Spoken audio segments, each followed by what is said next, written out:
Coucou à toi et bienvenue dans cette toute nouvelle vidéo. Alors je te propose de prendre ta boisson chaude, ton plaid, ton animal de compagnie. Moi, c'est son quart d'heure de folie, ça y est. J'espère qu'on va pas trop entendre la tempête dehors. Et c'est parti pour la toute première vidéo de l'année qui est une FAQ. Je vous l'avais promis depuis plusieurs semaines sur les réseaux. La voici enfin.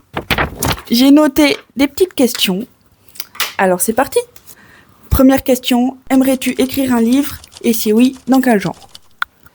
Alors, c'est une question que je me suis beaucoup posée, surtout lors du confinement où je m'ennuyais un peu, faut se l'avouer. Là où beaucoup ont tenté leur chance sur YouTube et Twitch et que ça a beaucoup fonctionné, moi j'avais pas le courage encore, j'avais pas la force, j'étais pas dans une période de ma vie où je me voyais faire ça. Et donc un livre, ça m'est passé par la tête et parfois ça me passe encore par la tête, sauf que je m'en sens pas encore vraiment capable. J'ai plein d'idées, trop d'idées que je n'arrive pas à bien cadrer.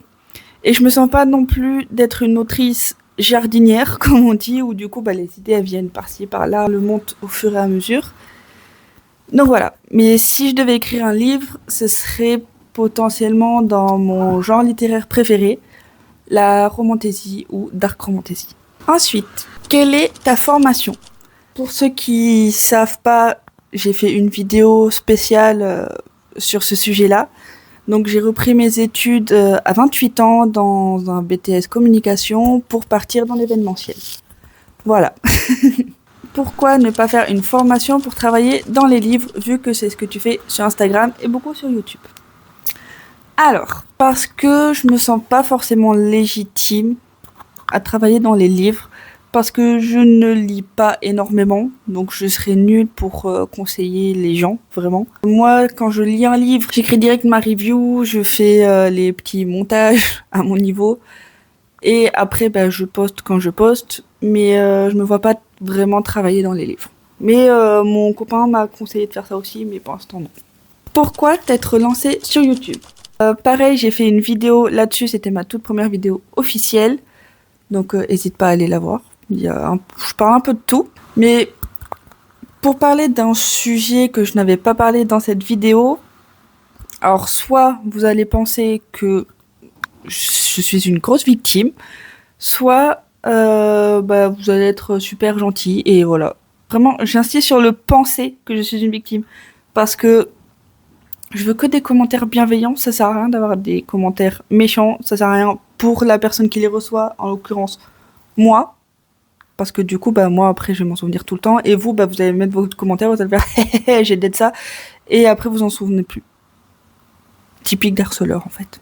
Voilà, donc si tu penses quelque chose de négatif, ne commente pas, ne mets pas de dislike, switch ou je sais pas.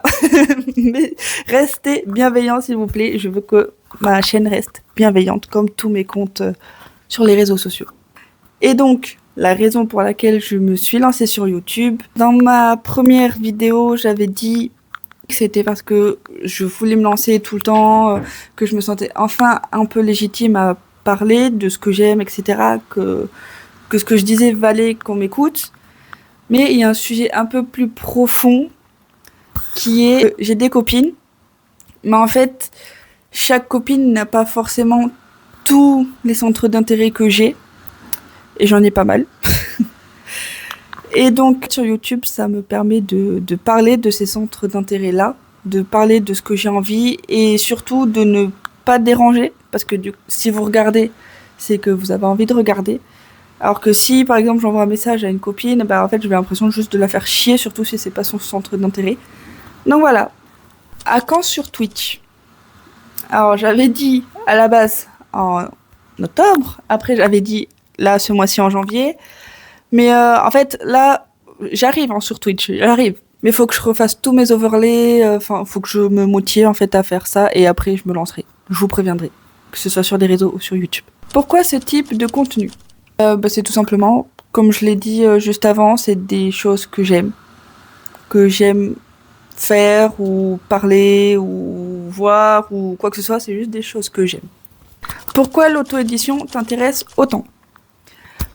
Parce que l'auto-édition n'est pas encore assez reconnue. Même si c'est beaucoup mieux qu'avant, les gens, quand on leur parle d'auto-édition, principalement, ils pensent que le livre il va être rempli de fautes, qu'il va être nul, que patati, que patata. Alors que pas du tout. Je crois même que j'ai eu plus de coups de cœur avec des livres qui ont été édités en auto-édition plutôt qu'en maison d'édition. Plutôt lectrice plaisir ou analyse. Un peu des deux. À la base, j'étais beaucoup lectrice plaisir. Mais après, je me suis lancée dans les alpha et bêta lectures.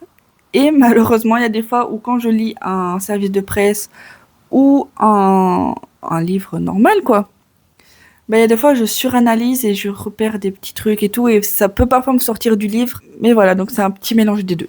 Pourquoi tu aimes autant l'horreur? Alors, ça fait sûrement référence aux jeux d'horreur que j'ai fait, aux films d'horreur. D'ailleurs, il y a une autre vidéo qui arrivera sur les films potentiellement d'horreur, sûrement d'horreur, qui m'ont déçu dans l'année 2025. Parce que je suis en retard dans les vidéos, parce que là, à la base, je devais poster la semaine dernière.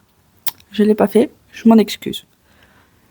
Et donc je suis en retard sur les vidéos que je voulais faire en mode bilan 2025 des jeux, même pas des jeux, j'ai pas forcément beaucoup joué, mais des films ou séries ou livres.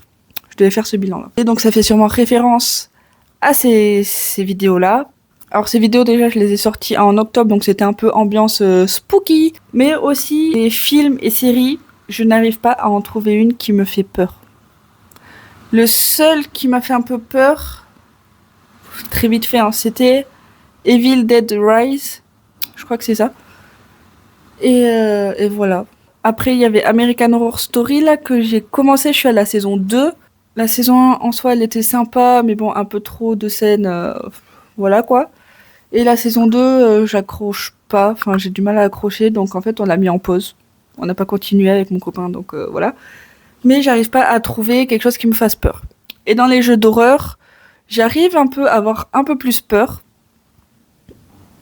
mais pas assez pour que j'arrête d'y jouer. Donc après ça dépend des jeux. Il y a des jeux quand c'est à la première personne, je supporte pas. Mais ça c'est juste les jeux normaux, c'est pas forcément enfin normaux entre guillemets. C'est pas forcément des jeux type les Dark Pictures, j'adore. Et c'est du coup on voit la troisième personne et tout. Mais les jeux à la première personne, même si je joue à GTA, jamais je ne mettrai à la première personne. Je déteste ça. Je déteste.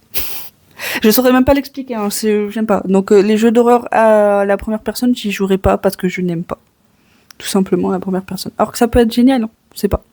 Mais je préfère à la limite regarder des lives sur ces jeux-là que moi y jouer à la première personne. Je me répète.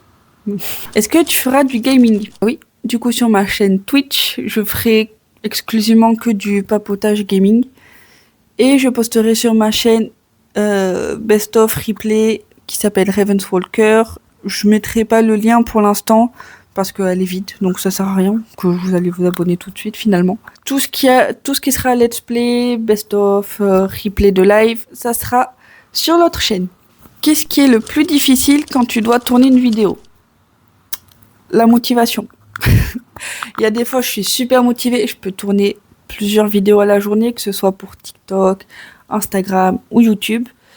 Et il y a des fois, j'ai juste pas envie en fait. Alors qu'en soi, j'ai juste à allumer mon téléphone, la light, et voilà. Mais en fait, je pense ce qui me donne le moins de motivation, c'est de faire le montage, parce que je suis pas forcément forte en montage. Vous l'avez peut-être vu, c'est vraiment des montages très basiques que je fais. Il faudrait que j'apprenne, que je me forme à faire des montages un peu plus dynamiques, même si ma chaîne est très cosy. Et voilà. En soi, c'est surtout les montages. Est-ce que tu doutais avant de te lancer? Oui, énormément. J'avais peur du regard des gens, de ce que les gens allaient penser, et surtout de moi m'écouter parler quand je fais les montages et de me regarder. J'ai beaucoup de mal avec ça. Donc oui, je doutais énormément. Est-ce que tu fais tout toute seule? Absolument tout, oui. Sauf la musique d'outro, c'est Alexandre Bloton qui me l'a faite. Sinon, je fais tout... l'écriture, on va dire. J'écris surtout les gros points des vidéos. Le montage, le film, tout. C'est moi qui fais tout. Est-ce que tu as une vidéo de rêve? Alors, mes vidéos de rêve, ça serait évidemment tourner avec des grands YouTubers. Mais pour l'instant, mon contenu actuel ne va pas dans ce sens-là. Je suis même pas assez connue. il faudrait que j'ai une vraie caméra et pas juste un téléphone. Enfin, il y a beaucoup de points qui font que pour l'instant, ça restera un rêve. Et peut-être que ça restera pour toujours un rêve, et voilà. Et c'est pas grave. Est-ce que tu lis tous les commentaires? Alors oui. Et surtout parce que j'en ai très peu. Donc évidemment, j'ai forcément le temps de lire tous les commentaires. Et je prends le temps, bien sûr, d'y répondre. Qu'est-ce qui te rend fier depuis que tu t'es lancé? De m'accepter, d'avoir osé me lancer, d'oser parler à une caméra. Parce qu'en soi, là, je parle toute seule. Et quand vous regardez la vidéo, vous pouvez penser que je parle à vous. Mais là, je parle juste toute seule. Je suis juste toute seule dans mon appart avec mon chat. Et je parais un peu con quand on dit les choses comme ça. Mais voilà, ça me rend fière d'oser faire ça. Rien que ça, c'est un énorme travail sur moi. Et comme je l'ai dit tout à l'heure, d'accepter ma voix, d'accepter mon visage en vidéo, de faire des montages. Et surtout, je suis fière d'appuyer sur poster la vidéo. Surtout. Parce que je peux tourner, je peux monter, je peux faire tout ce que vous voulez. Si j'appuie pas sur poster la vidéo, personne ne verra ça, il y aura que moi. Et donc, au final, ça restera un travail de base, on va dire. Alors que là, c'est un travail plus approfondi sur moi-même, vu que j'ose que vous me regardiez et m'écoutiez. J'ai répondu à toutes les petites questions. Si jamais il y en a d'autres qui vous sont venus en regardant cette vidéo, n'hésitez pas à le mettre en commentaire. Faites-moi des commentaires s'il vous plaît, je me sens seule. Et merci beaucoup pour vos questions parce que vous avez respecté ma demande qui était de faire vraiment des questions pertinentes et pas des t'es en couple, des trucs bateaux comme ça. Merci à vous. Merci de me suivre, merci aux nouvelles personnes qui vont me suivre. Et venez me suivre sur les autres réseaux aussi, sur TikTok, sur Instagram. Il y a tous les liens qui sont dans la description. Merci d'avoir regardé la vidéo et je te souhaite une belle matinée, une belle après-midi, une belle soirée, une belle nuit. Je te fais des bisous.